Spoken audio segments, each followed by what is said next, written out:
Hey y'all! My apologies if this video comes off a little odd. I find it peculiar to talk to the camera when I have it turned landscape mode because I don't know where to look, and so I end up like having my eyes like look all weird. Anyways, I am doing it in this mode and I hope that it comes out okay. I'll try and like crop and edit so that way it like zooms in on the places it needs to be.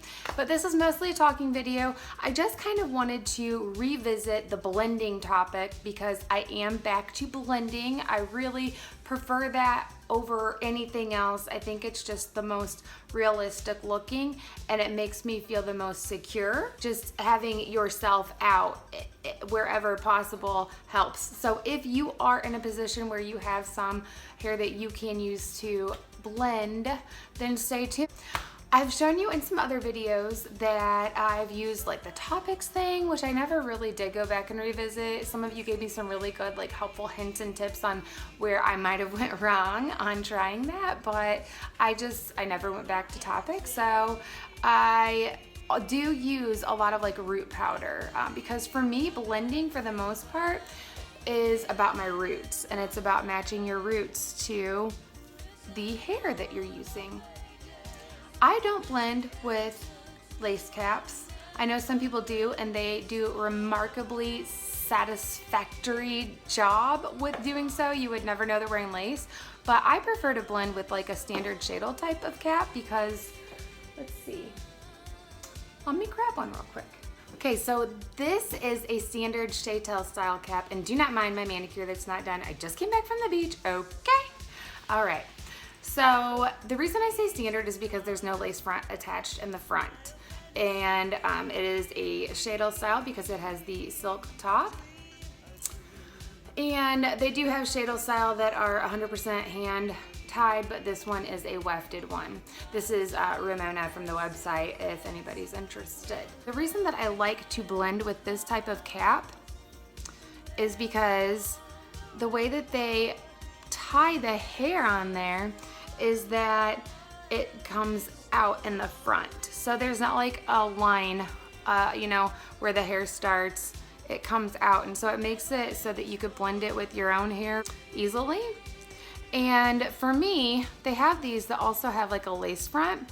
And the problem that I found with lace fronts is that I'm very critical of myself when I wear hair because I don't want anybody to be able to see it or know or anything like that. So with the lace fronts, I noticed that where they meet up with my own hair, I usually can see the lace. And I know that some people have done tips with like mascara or other types of temporary coloring so that it matches like your hair, your roots area. So that would work if you have like dark hair or you like dark roots. You could do that. Again, I've tried it and I'm just like way too critical of myself, so I really just don't like to blend with the lace front. If I have a lace front and I want to blend, I'm either going to cut off the lace front, I have done that to a couple, or I'm just not going to wear that and I'm going to set that one aside until a day comes that I like to wear lace. And there are some really awesome lace fronts. I have some, I sell some, and they're great. I feel, and I've said this before, that when you wear lace fronts, they look the most realistic if you adhere them to your head. The only problem that I've found with that is that either A, you use a substance that you have to like spend time cleaning it out of the lace, or it eventually will like erode the lace if you don't, or even with cleaning, sometimes that process is eroding the lace, and who wants that? Or using like tapes and stuff, those work really great. I love tape when I do adhere lace fronts because it peels right off. There's no like cleaning necessary. It's a little bit easier on your lace fronts because sometimes it will stay attached to your forehead instead of the lace on the wig. But the problem with that is either A, I'm a self-tanner, so I use self-tan, and I find that over time, I have like a line, like a light colored line where that tape has like been clarifying my skin for me, only up here though. So you can see even through my lace at some points when I've been wearing lace fronts that I've adhered like for days in a row, you'll start to see that skin is lighter colored up at the top, and then I have to try and like hide that with makeup, and nobody wants to match your lace front with makeup because then it gets all crusty and gross looking. So it just kind of, has been cumbersome for me to adhere lace fronts. And when I'm able to, I really, really, really do prefer having myself to blend rather than any lace front any day. Nothing compares to your own hairline. Am I right? Again, apologies for anyone who doesn't have a hairline or doesn't have much of a hairline, or maybe is spotty in some areas. Like I have been spotty in my crown areas, and sometimes that hinders me. But even if you have just a little bit of hair, you usually can figure out how to blend or at least pull out some of your wispies and use some of the root powders, root sprays, and or like Topic sort of fibers to make it look like you have more hair out in front that you're blending with your hair. So when you first try blending, you're gonna end up, you will likely end up looking a lot more full where your hair is, the hair that you're wearing, as opposed to your own hairline. Now I just came home from work, so I can't show you this, but it doesn't quite look right. And I know I've shown this in some of my previous videos, so maybe I'll pull some still screens from that to show you what I mean by it doesn't quite look right. There is the rooting aspect. That is everything to me. And I'm dark haired like naturally, but I've got some grays coming in, which are crazy. And because I'm like way young and stuff, you know? So it's crazy that I've got grays coming in already, but I do. And also the hair's a little sparse, like I've said, particularly in some of like my crown areas, but it is looking different between my hair and this hair. So since my hair is already dark, I like to do rooted colors because they make the blending that much simpler. Now I have used some root powders before, which I will try and get a screenshot and throw in here now, some of my favorite brands. But I have also been recently using this product. Whoa, wowza.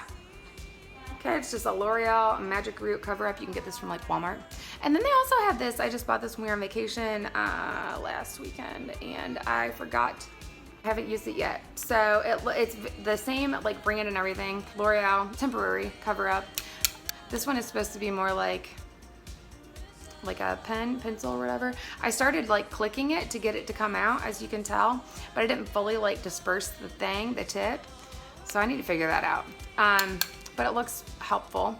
And then this, I really love this. The only thing is sometimes the nozzle, it's a little nozzle like this, sometimes that's kind of hard to press. And so you want to be careful that when you're spraying it, you don't get heavy handed. So you just go psh, psh, psh, because it will get you everywhere.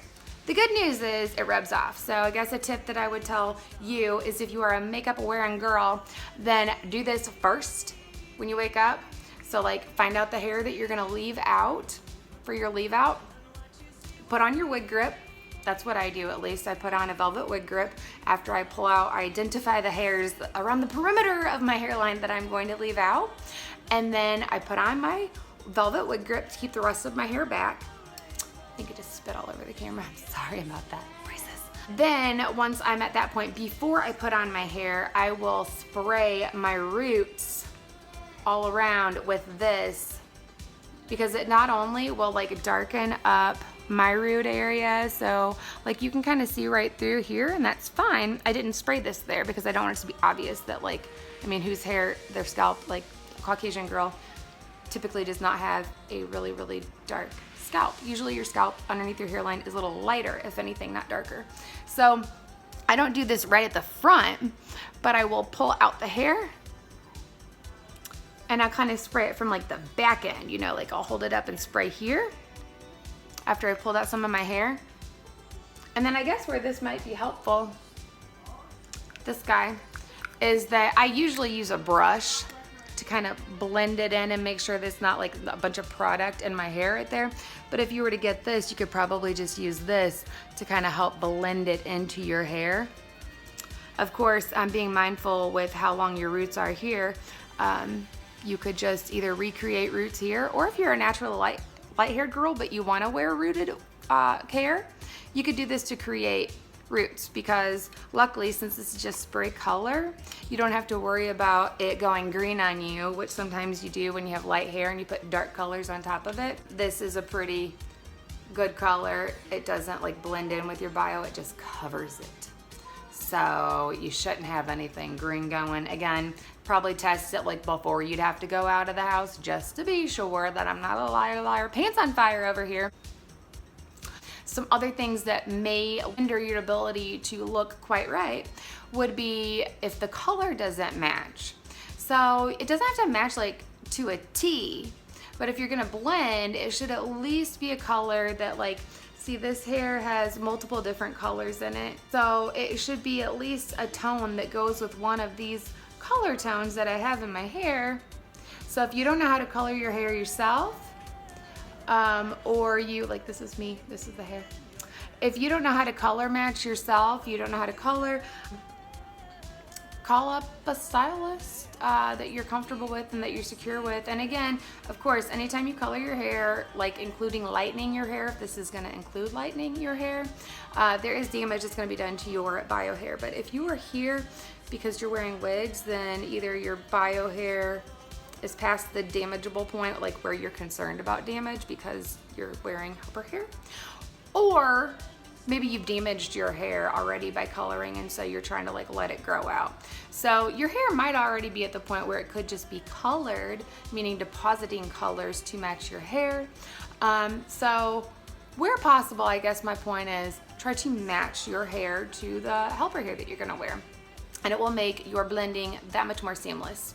One of the biggest things that I've found to be helpful also when blending is not only trying to match your color and the hair, but your texture of your hair. So if you're a naturally curly girl and you want a straight hair, or maybe if you're like me and you have like frizzy hair typically, like it's like somewhere in between, like wanting to be wavy and beautiful and gorgeous, but it's just not quite there, and yet it's not straight either. So like something has to be done with it all the time, or else it's just a frizz bucket. You will want to style your hair with your hair. So I will tell you that I try to avoid like using heat on both my hair and my hair, but I do straight iron my leave out when I am straight ironing my hair. Obviously, I don't straight iron my hair every time I wear it. I will just do my leave out as needed. Or if I'm gonna be beach curling my hair or doing something else with it, I usually will put it on, and then that way I can use my leave out and do it with the hair, so that way it looks like it goes along with. Same thing when I'm like conditioning. I like to spray like a light conditioner on my hair every so often. It just helps me to avoid from needing to wash it all the time, and it just keeps it silky and smooth. So I will do that when I have my hair on with my leave out, so that way as I'm brushing that conditioner into my hair, I am brushing it all so that it sets and dries going in the same direction or even intermingled together. That has been the biggest thing I think that has helped me with blending, is just treating my hair as if it's my hair, or my hair as if it's my hair. Just doing them together. I do love to style hair off of myself, like on a mannequin, but especially when it comes to the front part, like if I've already styled my hair and I don't need to do it, then I'll at least get out like my iron or my styler or something, and I'll do the front part again with my leave out on, just so it helps to integrate the hairs together. Outside of that, just play around with it. No magical like size for how much of your own hair to keep out. I have blended like a very, very, very extreme minimal amount of hair, as I shown in one of my videos, like literally like maybe this much hair I have blended before with one of my shadels that I was wearing before. And then I've also played around as my hair has gotten longer, I'm not cutting it off, I have put out more hair, because it helps me to camouflage my little crown spots by being able to pull out more behind it where there is hair. So I've pulled out more hair, and of course if your bio hair that you could blend with is longer, then it would allow you to pull out even more and more if you wanted to. And on that point, there are wigs that are called like U-part, or I think they're V-part also, where instead of like putting out your leave out in the front, you would put out your leave out on top. So it would be like if you didn't need a topper, if you were literally just wearing a wig for like length or maybe volume, or maybe your hair loss isn't as pronounced here, or you could camouflage that with like a root spray or a root powder. But maybe you just wanted your hair to look full and you have just enough on top that you could pull that out and you could pull your hair down so that it would blend in with everything underneath it. That would be another option, and you would just apply the same principle as I have for leave out in the front for your leave out here. Okay, I see I'm already at like the 15-minute mark, and I don't want this to be a really, really long going on Amanda blabbering video. So I hope that some of you find this helpful and that you're having a great day. Bye guys.